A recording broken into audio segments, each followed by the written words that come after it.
ابھی فی الحال ہم یہ نہیں کہہ سکتے کہ یہ بہت بڑا جو ہے نا یہ جو کانفلکٹ ہے اور جو لڑائی ہے یہ بہت زیادہ بڑھنے والی ہے، لیکن اتنا ضرور کہہ سکتے ہیں کہ یہ بھلے یہ جنگ مختصر ہو یا طویل یعنی طول پکڑے، دونوں صورتوں میں عرب کے جو نوجوان ہیں ان کی تربیت اور ان کے مزاج اور ان کے اندر بہت زیادہ تبدیلیوں کی ضرورت ہے۔ تیسرا جو بڑا نقطہ ہے وہ یہ ہے کہ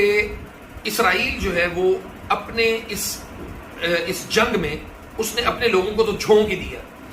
ساتھ ساتھ امت مسلمہ کو بھی جھنجھوڑنے کے لیے، یا امت مسلمہ کے اوپر تو بڑے عرصے سے اس کو جھنجھوڑنے کی کوشش کی جا رہی ہے، لیکن کوئی بھی امت مسلمہ کا جو نوجوان ہے یا جو لوگ ہیں وہ تو اپنے آپ کو جھنجھوڑتے ہیں، لیکن حکمران جو ہے نا وہ اس چیز کے اوپر نہیں آتے تھے۔ اب ہم نے کیا کرنا ہے کہ لوگوں کے اندر سب سے پہلی تو بات یہ ہے کہ اس بات کا شوق پیدا کریں کہ جہاد کی ٹریننگ لیں اور اپنے معاملات اور اپنی قرب و جوار کے لوگوں کے اوپر محنت کریں، ان کو بتائیں کہ جنگی حالات میں، جنگی کیفیات میں آپ نے اپنا دفاع کیسے کرنا ہے، اپنے بچوں کا اور اپنی نسلوں کا دفاع کیسے کرنا ہے۔ نمبر 2 جو سب سے اہم نقطہ ہے وہ یہ ہے کہ ہم اس اسرائیل کے گریٹر اسرائیل کے اس منصوبے کو اچھی طرح پہچان، اس کا اثر، اس کا امپیکٹ ہماری نوجوان نسلوں کے اوپر بھی آ رہا ہے، اور ہم اس بات کو سمجھ لیں کہ ہمارے ہاں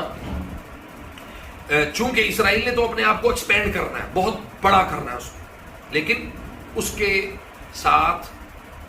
ہماری جو تربیت ہے وہ بہت کمزور ہے، ہمارے اندر طاقت نہیں ہے۔ وَأَعِدُّوا لَهُم مَّا اسْتَطَعْتُم مِّن قُوَّةٍ، ہم نے اس آیت کو پڑھا ضرور ہے لیکن سمجھا نہیں ہے، تو اس وجہ سے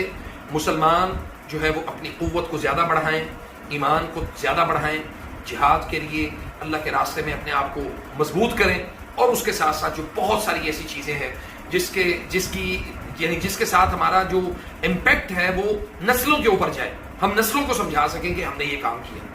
تو اللہ تعالیٰ ہم سے جو ہے نا وہ بہت زیادہ دین کا کام لے، آپ سب سے بھی اللہ تعالیٰ بہت زیادہ دین کا کام لے، اپنے ارد گرد پیدا ہونے والے تمام فتنوں کے اوپر پوری نظر رکھیں، اور اس جنگ میں کسی طرح سے بھی پینک ہونے کی ضرورت نہیں ہے۔ یہ اللہ کی طرف سے ایک امت کو یا عالم اسلام کو جھنجھوڑنے کا ایک بہت بڑا ایک اللہ تعالیٰ نے ذریعہ بنایا ہے۔ تو میں امید کرتا ہوں کہ اس سارے سینیریو میں، اس ساری صورتحال میں مسلمان جو ہیں وہ ایک اللہ اور ایک رسول کی طرف واپس لوٹ آئیں گے اور اپنے آپ کو فتنوں سے محفوظ رکھیں گے۔ فجزاکم اللہ خیر، السلام علیکم ورحمۃ اللہ وبرکاتہ۔